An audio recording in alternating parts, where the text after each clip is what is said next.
Una guys, kukuha tayo ng gloves. Ito, gloves.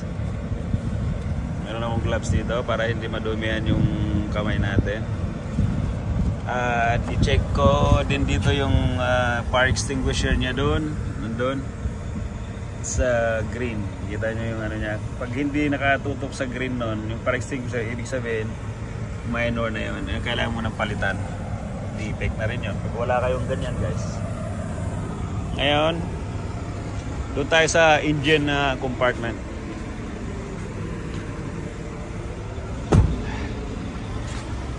Ito na siya guys. Ang unang inspectin ko dito natin, ito yung oil. Yung langis niya nandito. Ayan. Kailangan mayroong oil na nakikita natin doon. Kung wala yung oil, makikita is a minor defect yan pag sa langis. At the same time, titinan ko rin yung column niya, itong steering column niya, and then itong itong steering fluid niya. At least pagka mayroong pang langis diyan, nakikita niyo diyan, may gauge siya, so may may leak. Siguro yung naglagay ng niya ng fluid. At number one, at lagi rin tatandaan guys, itong kulan niya kailangan nasa recommended level. Ayan, tapos itong niya, itong hose niya kailangan mong pisil-pisilin yan, baka may leak na rin. At saka guys, number one, itong frame niya, kung major yan pag may crack. Saka yun guys, yung suspension niya, yan, air leak. Kung may crack dyan, is a major na yan. Saka itong brake booster niyan, i-check din yan. At yung gulong, check natin yung gulong. Tapos yung lug nuts, ito, check mo yan. Major defect yan pagka nawala isa. Saka yung rim, major defect pag may crack or has been welded. Ayun guys, iikot tayo. Yung check natin yung mirror nya.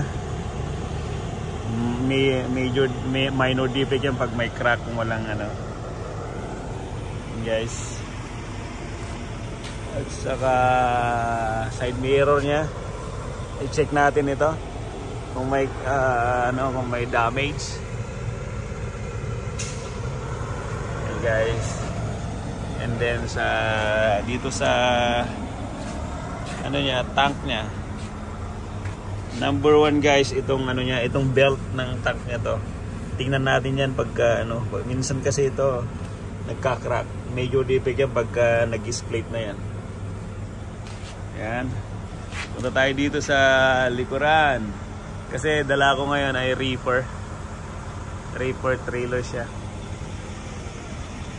So i-check ko natin tong mga airline niya dito sa trailer. Saka yung yung hose ng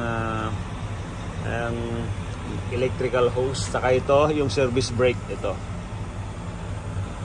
And then check din dito kung may expiration ng annual inspection ng ng trailer. So yun guys. And then check din itong mga drive. Mga gulong niya. Check mo yan kung may may leak or may flat. Saka yung lug nuts, number one to. Inspection yung lug nuts. Saka yung dun sa fifth wheel niya, kailangan nakalock na ganyan. At saka kung hindi ka sigurado, pupunta ka rito sa likuran ng Joe, yung fifth wheel niya doon, kailangan nakalock yun. At saka inspection din natin to, may minor defect pag may mga walang ganito sa mga mudguard. Saka yung brake booster niya ito, kailangan naka-open yan. At the same time na rin guys, kung nandito kayo sa ilalim ng trailer, i-check muna rin yung mga ano niya, yung mga nandito sa ilalim, mga frame niya.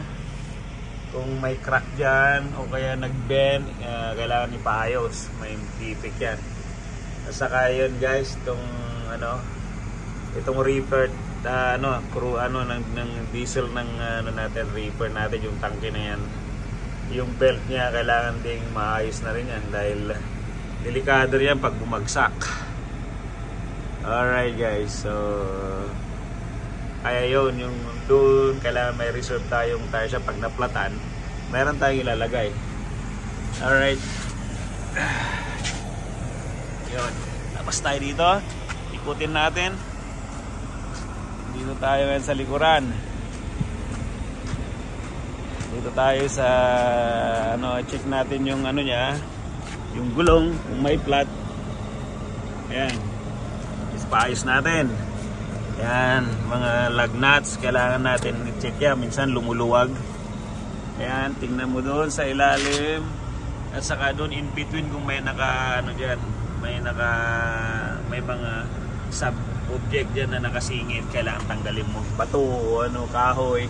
At saka guys, itong mga frame niya kailangan okay siya, walang welded or crack. Major yan pagka yung mga frame niyan, mga cross member na yan ay crack, major defect. Ayan guys. So, ganun din sa kabila, i-check lagi to, every wheels. I-check mo yan kung may mga defect.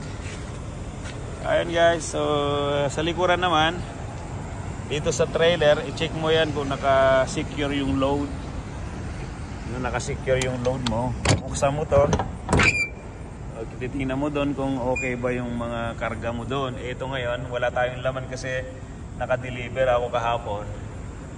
Ayan, kumpleto. Nandiyon yung load lock natin, load bars. Meron tayong dalawa doon para pag nakargaan tayo, meron tayong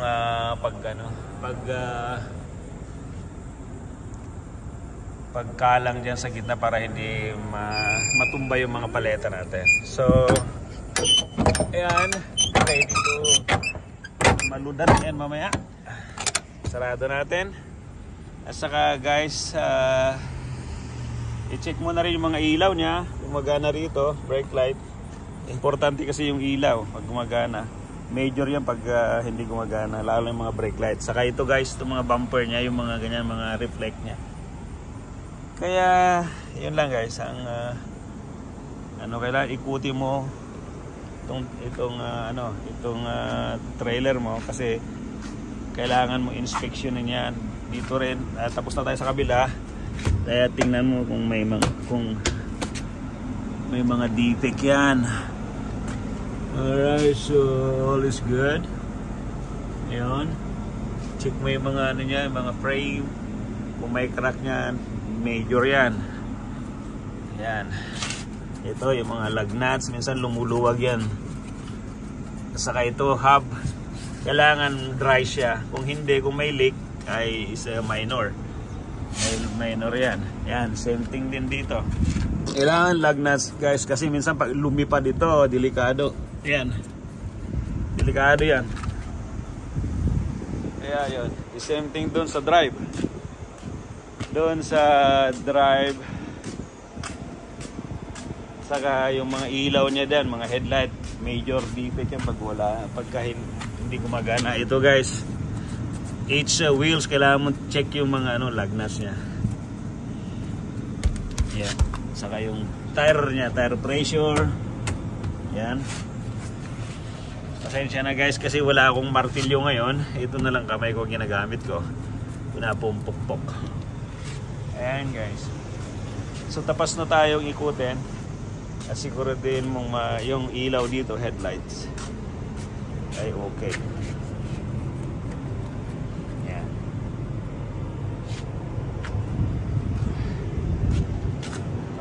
Yan guys, tapos na.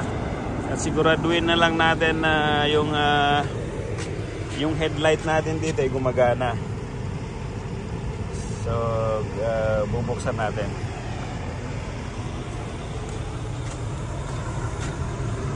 Kasi kung hindi nagana yung mga headlights, Ibig sabihin mga major defect yan. Yung low beam headlights, low beam. So bubuksan ko lang dito. Mayroon siyang lights sa maganitong ano. Ayan guys. Binuksan ko na. I-check natin yung headlight, mga kung gumagana yung low beam niya. Major to pag hindi gumagana guys. Ayan. Kailangan paayos, lalo pag tumatakbo ka sa gabi. Ayan. Ganoon din sa likuran. Sorry.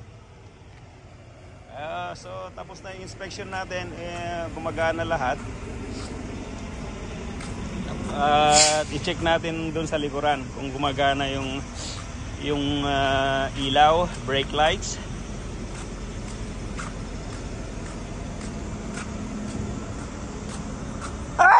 Sorry. Ayan. Dito tayo. Ayan. Nakikita nyo guys yung ilaw doon. Magana siya. Ayan. Yung brake light nagana. Oh. Ayan. Pag gumagana lahat guys, yung tinatawag na pre-trip inspection. So, balik na tayo sa truck. Isarado ko na lang yung hood. And maglalag na tayo. Ganun lang guys, ang everyday yan, pre-trip inspection, everyday na ano to, na gagawa ng bawat driver.